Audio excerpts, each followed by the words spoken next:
Inside a brightly lit community hall in South Auckland, the Green Party is holding its annual general meeting. Members, delegates, and candidates are crowding the room, preparing for the upcoming election campaign. Co-leader Maramata Davidson notes an unexpected surge in volunteers, phone calls, and door knocks. She describes the past political term as traumatizing for the party, but says they have arrived at this election more cohesive and focused. This reporting from RNZ cites the latest RNZ Reid research poll from that same week. It aligns with that grassroots energy, showing the Green Party trending upward to 10.3%. Yet, in the same week, the New Zealand Herald published a headline predicting the inevitable re-election of the current coalition government, citing a poll that suggests a decline in Green support. One news outlet reports a rise in momentum, the other frames a narrative of decline. Despite looking at the same political climate, the resulting headlines suggest two different futures. To evaluate these claims, we can use the Maori concept of whakapapa, tracing the lineage of who funded the data and the ownership structure of the press. Tikanga Maori tests truth through wakawitiwiti korero, the practice of cross-checking claims across multiple voices.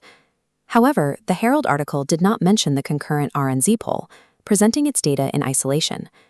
The Herald's narrative relies on a specific calculation. It states the Green Party suffered a 4-point drop, landing at 9%. Further down in the text, the article lists a margin of error of 3.1% for the poll results. There is a specific mathematical requirement for interpreting these numbers.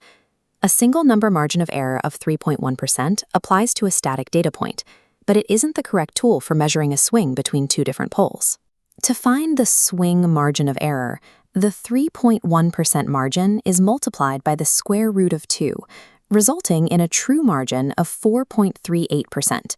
Plotted against this 4.38% swing margin, the 4-point drop falls entirely within expected statistical noise. By presenting this statistical noise without the swing-specific margin of error, the publication framed a mathematically insignificant shift as a definitive political scoreboard. Beyond the math, we can look at the architects of the poll, the firm Talbot Mills. The Herald article notes that Talbot Mills also conducts internal polling and provides strategic advice for the Labour Party. This creates a conflict of interest, where a firm providing public data on political trends is simultaneously acting as a private strategist for one of the competing parties. Tracing the lineage further leads to the ownership structure of the New Zealand Herald's parent company. Billionaire Jim Grannon holds a significant ownership stake in the company.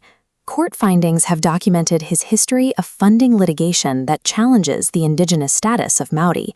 This ownership means an individual with a documented anti-Maori agenda holds a major stake in the media outlet framing the prospects of a progressive, pro-Maori movement. While the print narrative suggests a decline, the physical reality in South Auckland is one of active engagement, with volunteers continuing to door knock in their local communities.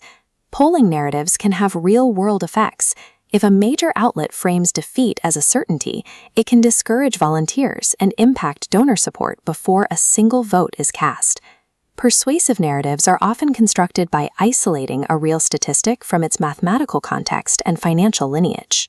Protecting democratic participation requires a more rigorous approach to the news, demanding ownership transparency, checking for true margins of error, and comparing data across multiple sources.